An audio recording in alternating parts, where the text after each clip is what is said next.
मैंने तो सोचा था शायद तुम कोई होशियार आदमी होगे, मगर तुम तो बहुत बेवकूफ निकले। तुमने ये सोचा भी कैसे? क्या तुम इन जंगों का मकसद जानते हो? इनका मकसद तुम जैसे जानवरों को जन्म देना है, और वो कामयाब हो गए।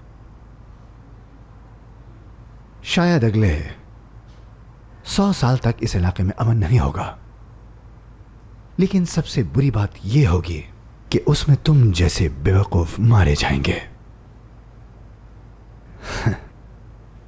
मैं सिर्फ अपने मकसद के लिए लड़ता हूं। तो ये एक और हिमाकत है।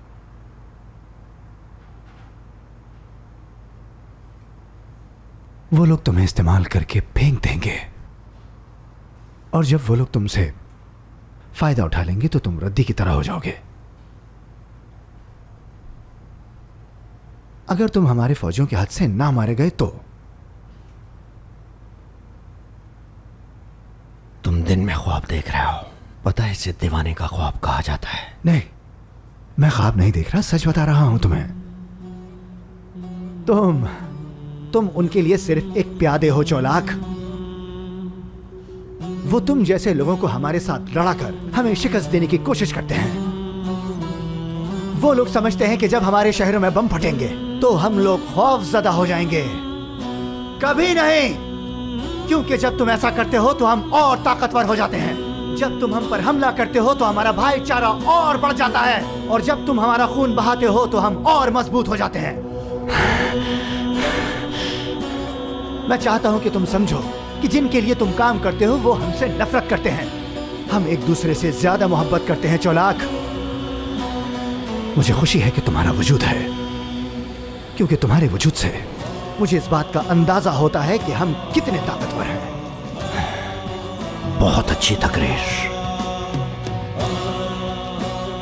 तुम्हारी यह तकरीर तारीख में सुनहरे अल्फाज से लिखी जाएगी। हाँ, मुझे खुशी है। जब ये कौम, ये मुल्क बदतरीन हालत में था, गैर मुसल्लह, और जिस वक्त हमारे पास कुछ न था, हमने उनके सामने हथियार नहीं डाले। जो हमारी सरजमीन हड़पना चाहते थे हमने उन्हें नाकाम बना दिया। क्या हम तुम जैसे बागी के आगे हथियार डालते हैं? अरे भाड़ में जाओ तुम। तुम्हें अपना फैसला इतनी जल्दी नहीं करना चाहिए। तुम्हें कठपुतली हो चौलाक। बस बंद करो।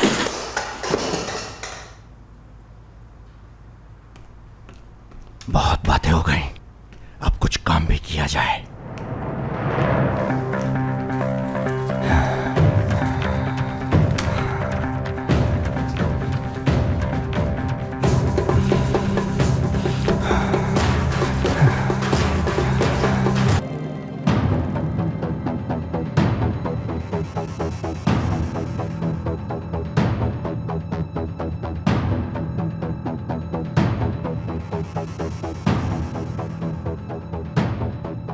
निकालते हैं इसे।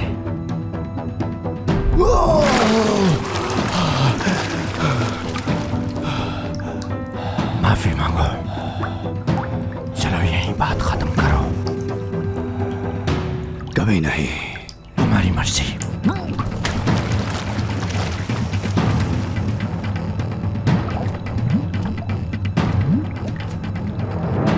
बर्दाश्त करो, कमांडर होना तुम बर्दाश्त करो।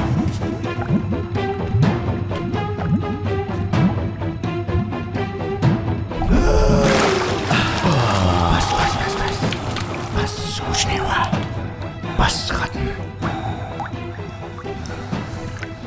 मेरे जहन में एक ख्याल आया है जो तुम्हारे लिए भी आसान होगा, पसंद आएगा